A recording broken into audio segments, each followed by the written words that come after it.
Cost of living in the lower mainland over the last few years has skyrocketed. We're all aware of it. So what does it actually take and how much money do you need to live in Surrey if you're looking at moving over here or planning to buy a property over here?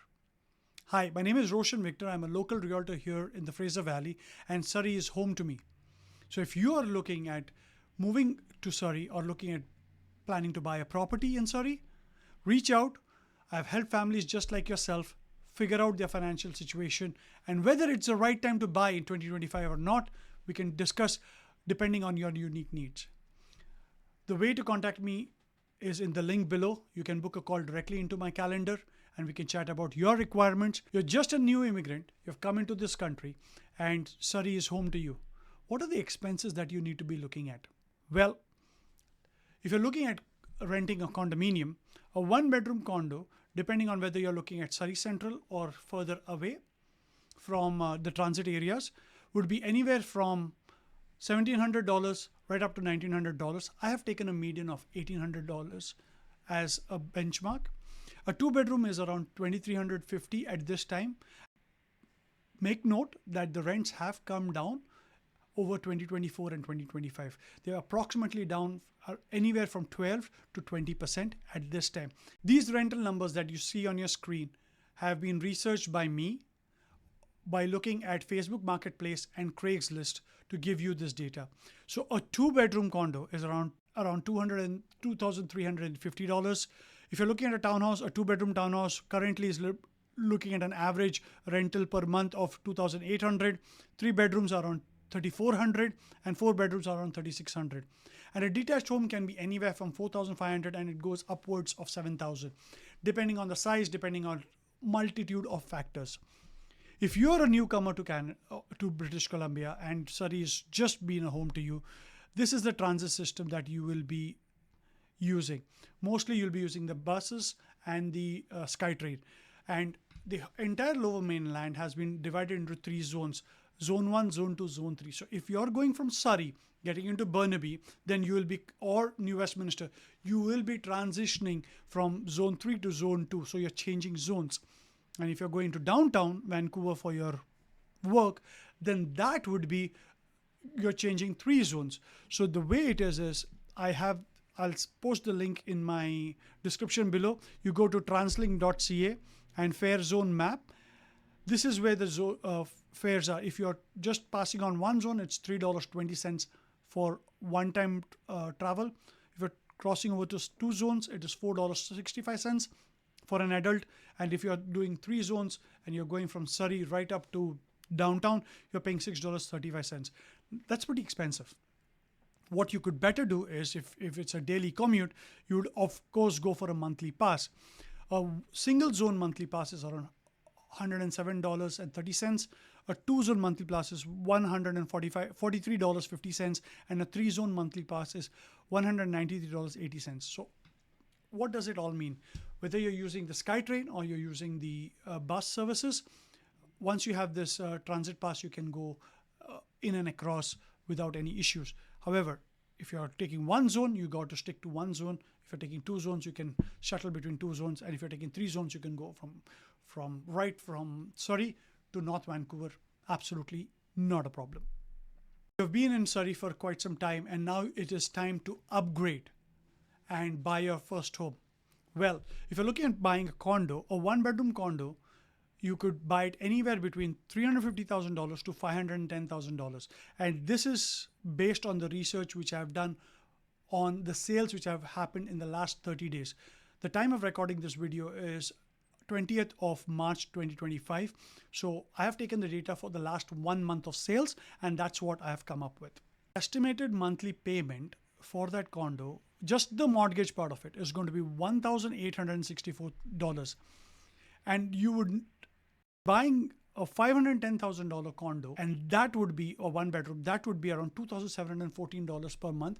And this is based on the premise that you're buying it with minimum down payment. A two bedroom can go anywhere between $510,000 to $690,000.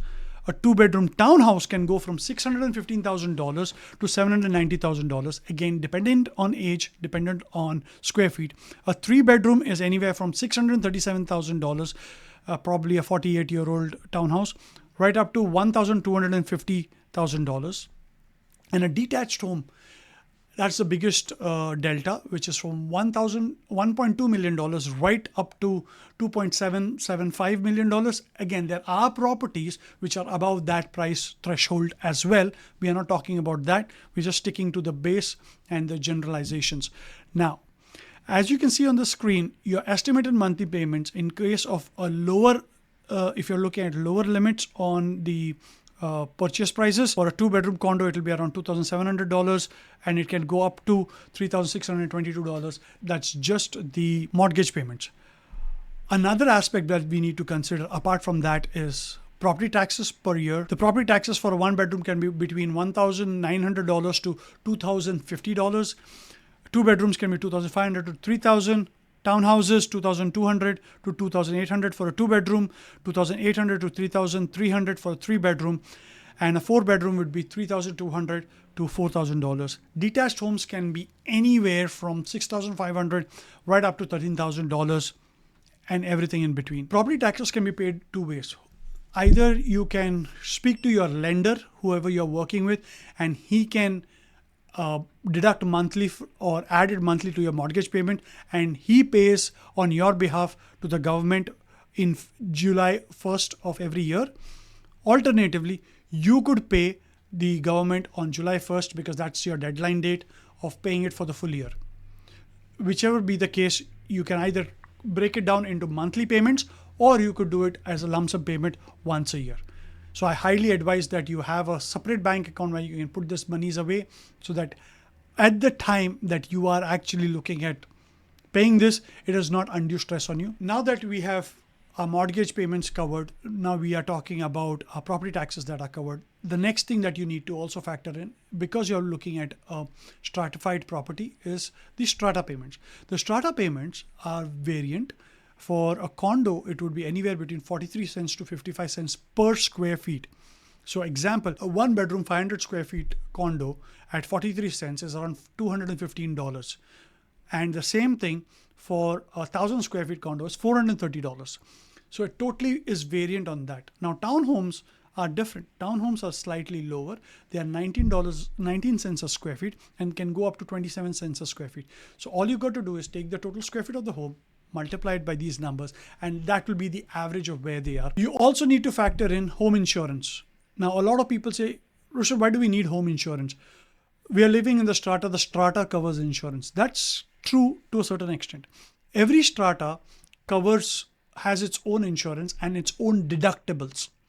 Example, there will be a flood deductible of $25,000, which for whatever reason, if there is a flood which is initiated or a fault of your property or initiated in your property, up to $25,000 the strata has to pay, further to which the insurance company gets involved. Now, if you are found at fault and you have to bear the cost, you may be asked by the strata to pay that $25,000. So what you need to do is get strata deductible insurance, which covers you for that particular deductible amount. When you take that insurance, there will be a certain deductible you need to pay as well. That can be $500,000 depending on what you want. You could set that up. So you pay your $1,000, your insurance pays the $25,000 deductible or whatever that is, and then the balance is paid by the strata insurance themselves. What if there is some issue of fire or flood happens from your neighbor's thing? Then their insurance and the strata covers that. You just have to make sure that you inform your insurance company that this has happened so they can deal with the necessary or appropriate insurance companies and the stakeholders. We're talking about Hydro, which covers your electricity. BC Hydro is one of the companies that does it out here, majorly the company that does it out here. An average of talking to a lot of my clients is around $90 a month, depending on the size of the property. It can go from $90 to $150. And let's talk about internet and phone usage. I would say, depending on the plan that you go for, you can go from $50 up to $100, anywhere in between. home internet included. How expensive is it to have a decent meal, home cooked meal? Well, for one person, the grocery bill can be anywhere in the average of $450. If it's a 2-member family, we are talking about $600. If it's a 3-member family, it is $750 to $1,000. And if it's a 4-member family, then depending on what your needs are, anywhere from $1,200 to $2,000. Now, this data is not from any statistics or anywhere else. This is just me talking to different clients, different people, and getting their day-to-day grocery bills and putting it into this Excel sheet. Generally, the cost of eating out in a restaurant has gone up across the lower mainland, and so is the case with Surrey. I remember a time I used to go to this Thai restaurant. I used to have a lunch special for $12.50. That is 2 years ago. Recently, I was there and we paid around $19.50 for the same thing. That's significant increase in pricing. For one person, for a decent lunch, it is in Surrey would cost you around $25 depending on what you're taking. A thali would be $25. A 2-member dine out could be anywhere from $50 to $100. And if there are 2 families going out to enjoy their weekend, that could be around $150 to $300 depending on how much and what you would be spending on. We have spoken about public transport. What would it take to actually have a car and what are the expenses related to it? From having clients in the automotive industry, what I found out is depending on your down payment, depending on how much you're putting, what type of car you're buying, your monthly for a car can be anywhere from $350 right up to $1,200 just for the car. Your insurance can be anywhere from $150 to $350. And the fuel can be anywhere from, depending on your travel, can be anywhere from $60, that's one full tank for a month, right up to, in my case, $650 a month. So when you are looking at moving into Surrey, these are some numbers which you need to keep in mind before you plan your move. If you want to discuss your personal situation in terms of what is best for you, continuing renting or buying a home, your first home in Surrey or Langley or any of the areas in Fraser Valley, feel free to reach out. I've helped families just like yourself navigate this current tough market and make the right choices. Thank you for your time. Have yourself a wonderful day ahead and we'll chat. Thank you for your time. Have yourself a wonderful day. Hope this video was valuable. If so, hi, my name is Roshan Victor. I'm a local realtor here in Fraser Valley. And if you haven't done so, please hit the like and subscribe button because I put out content just like this, helping you navigate to different aspects of real estate and the local market of Surrey and the Fraser Valley. Thank you so much for watching this video. If you haven't done so just as yet, hit the like and subscribe button so that you do not miss out any other new updates on the market or the new latest trends or any property tools that I put out.